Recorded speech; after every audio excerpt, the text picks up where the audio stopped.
decided one of the special Friday nights we should have this year is an opportunity as a kahal, as a community, to thank the medical professionals in our community, those who have blessed us through their tireless work and devotion to care for patients throughout this region.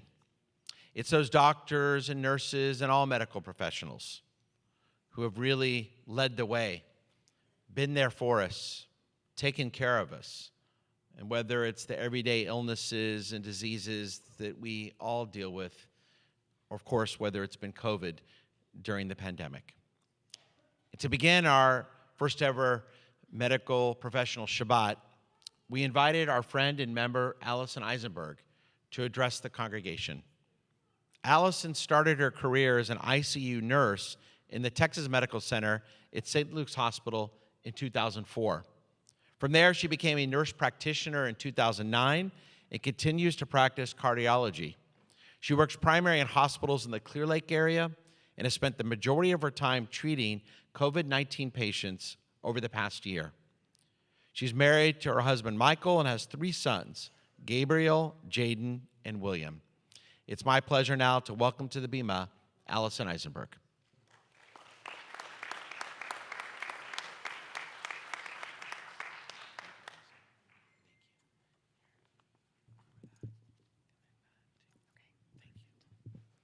Thank you, Rabbi Strauss. I'm going to keep my thoughts relatively brief because I'm acutely aware that the first pitch is in about 38 minutes. I want to thank Rabbi Strauss, Cantor, Mr. Stein, and my dear friend Jennifer Rosenzweig for asking me to speak tonight. Ladies, y'all are doing a great job. As Rabbi Strauss mentioned, I'm a cardiology nurse practitioner, and I work primarily in the hospital setting. Over the past 19 months, I have worked in the front lines of the COVID-19 pandemic. During this time, I've cared for countless numbers of critically ill COVID-19 patients. I've seen the amount of death and suffering in a year and a half that one may witness over the course of an entire healthcare career. I've spent more minutes performing CPR than I have working out in the gym. I've come all the way to the edge of burnout and back multiple times. Honestly, the past year and a half has tested me in every way that I could imagine. It's tested my emotional strength, my clinical expertise, my stamina, and even my faith. Today, as we celebrate this very special Shabbat honoring healthcare professionals, I don't want to speak for just myself. Instead, I'd like to take a few minutes to speak for all of us. For all of the healthcare professionals on the front lines, for the physicians, nurses, allied healthcare providers, hospital staff, and first responders. For all of my friends and family who are not in healthcare, you have undoubtedly been impacted by this pandemic as well. We've all had people we care about become ill or even die from COVID-19. We've all worried about our children and our parents, and we've all become tired, so very tired, of the lack of normalcy, the social isolation, and the chaos. We've been united in this battle on COVID-19 for what already feels like forever, so let us take a moment to reflect on where we've been and where we're going. For most, if not all of us, the beginning of the pandemic brought great fear and anxiety. We feared the new virus and its threat to us all. We tuned in to every new case report, every new CDC advisory. As healthcare providers, we pored over the emerging research studies and discussed findings with our colleagues as we struggled to gain competency in treating this new disease. Many of us made our own face coverings when personal protective equipment became scarce. We Googled how to sterilize our N95 masks for reuse. Masks that are normally disposed of after a single use had to last for days.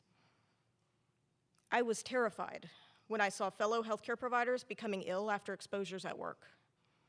I was so very afraid to get sick myself or to bring the virus home to my family. We feared what changes would come to our daily lives as we entered lockdowns and our children began learning from home. We feared what this would mean for our economy and our jobs. We feared how well suited our elected officials and politicians would be to respond to the crisis. It felt unreal, even apocalyptic at times. As I worked to process the reality of living in a global pandemic, I researched prior historic pandemics like the 1918 Spanish flu to learn about how those events evolved and were managed. Honestly, I just wanted to skip to the last chapter of the book and get a glimpse into how everything might end. I realized that the vast unknowns and lack of predictability in life was becoming nothing short of overwhelming. But for me, when everything else seemed to be turning into chaos, there was one constant that I held on to. Shabbat came every Friday evening. It's been a weekly reminder, a regular opportunity to stop for a moment and center myself.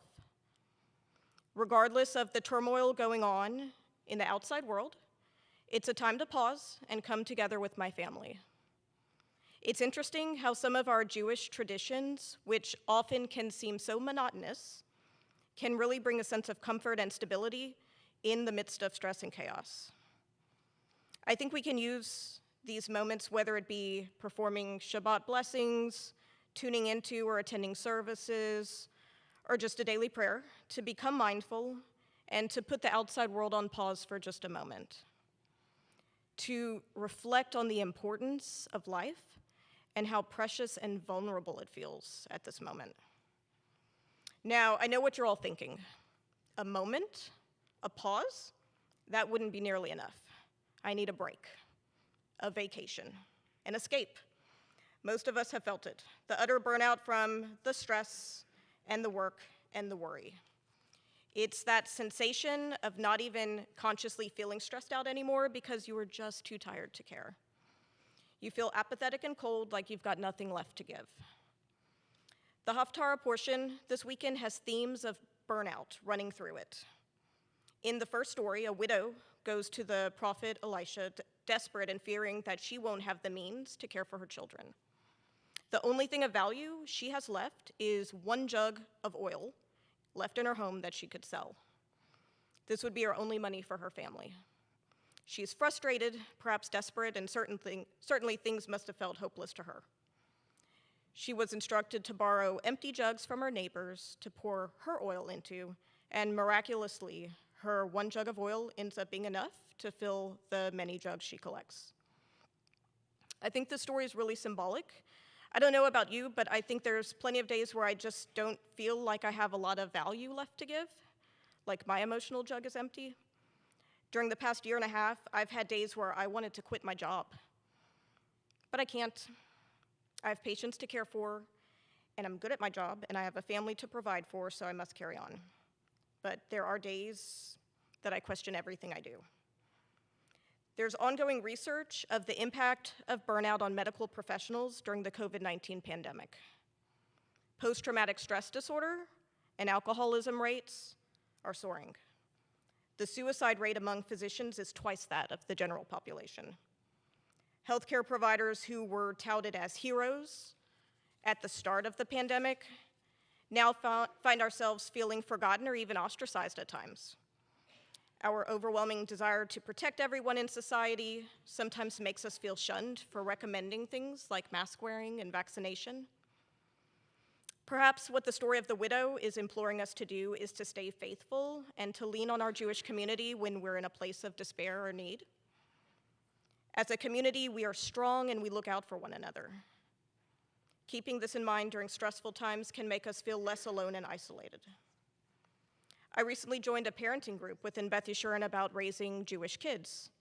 It's a small, simple way that I can feel connected and supported. There are so many opportunities within our synagogue and our community for social support and to get needed assistance. Let's continue to prioritize our mental health and check on our friends and family. I feel like the past year and a half has put us all through so many tests. I personally feel like my clinical knowledge has been tested. I've had to learn on the fly as the treatment strategies of critically ill COVID-19 patients has evolved.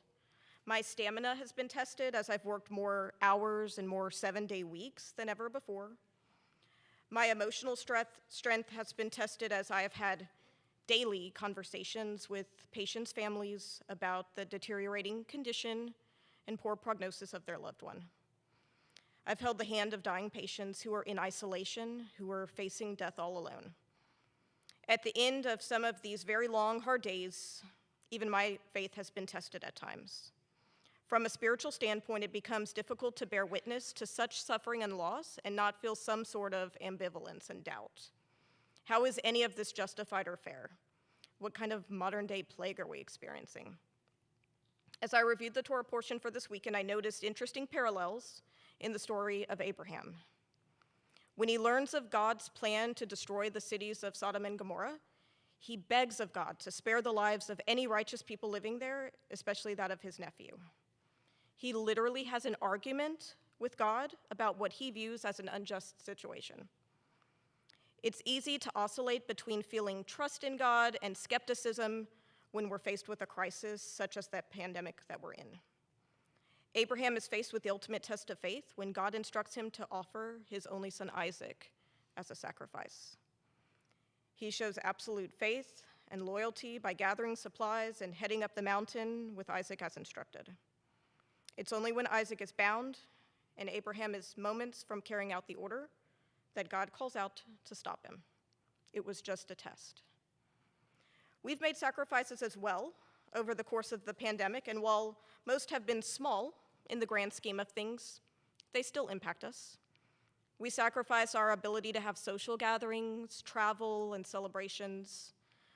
We've sacrificed our personal comfort and preferences for the safety of ourselves and others. We've felt tested and unsure, but I deeply believe that our faith in God and the strength of our Jewish community will carry us through this. In summary, the COVID-19 pandemic has significantly impacted every one of us. We've been forced to adjust, to sacrifice, and to learn. We have felt united and also incredibly divided at times. The long-term impact of this pandemic on our economy and our society remains to be seen. There are so many unknowns still ahead of us. However, something we can count on is our Jewish faith and the support of our clergy and community. We can find comfort and stability in our traditions. We can grow deeper in faith and trust, especially when times are toughest. We have a long road ahead of us, but we are not alone, nor are we powerless. I feel so grateful to be part of such a warm and supportive congregation, and I hope this Shabbat brings you peace and respite. Shabbat Shalom. And go Astros.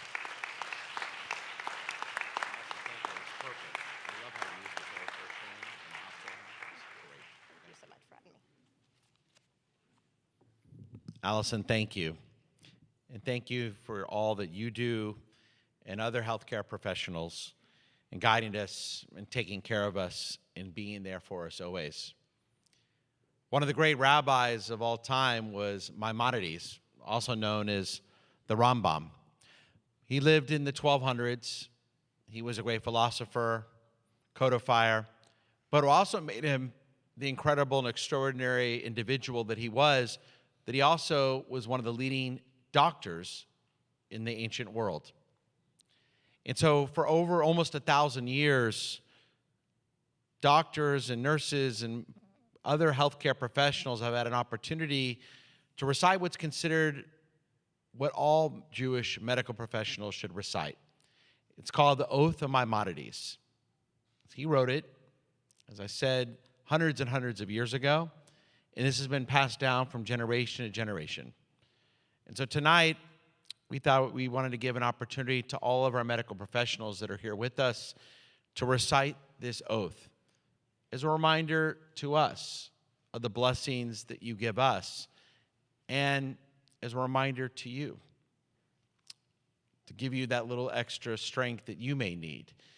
As Allison mentioned in her beautiful Devar Torah, there is a lot of wisdom and strength you can gather from whether it's our Torah portion or our prayers or the Oath of Maimonides. It can be found in the back of the Shavuot, not the very back page, the second to last page. It's called the Oath of Maimonides. I'm going to invite any of our healthcare professionals that are here this evening to rise and to recite this Oath of Maimonides with me. Let us recite together. Thy eternal providence has appointed me to watch over the life and health of my fellow human beings. May the love for my art motivate me at all times. May neither greed nor thirst for glory or for a great reputation engage my mind. For the enemies of truth could easily deceive me and make me forgetful of my lofty aim of doing good to my patients. May I never see in the patient anything but a fellow creature in pain. Grant me the strength, time, and opportunity always to correct what I have acquired, always to extend its domain, for knowledge is immense, and the human spirit can extend infinitely to enrich itself daily with new requirements. Today we can discover our errors of yesterday, and tomorrow we may obtain a new light on what we think ourselves sure of today. I've been appointed to watch over the life and death of my fellow human beings. Here I am ready for my vocation, and now I turn unto my calling. And please remain standing now as the cantor and I bless you with the blessings of our people, the priestly blessings.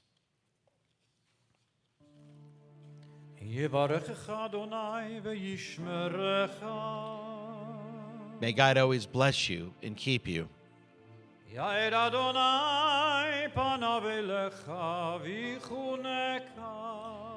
May God always show you his favor and be gracious to you.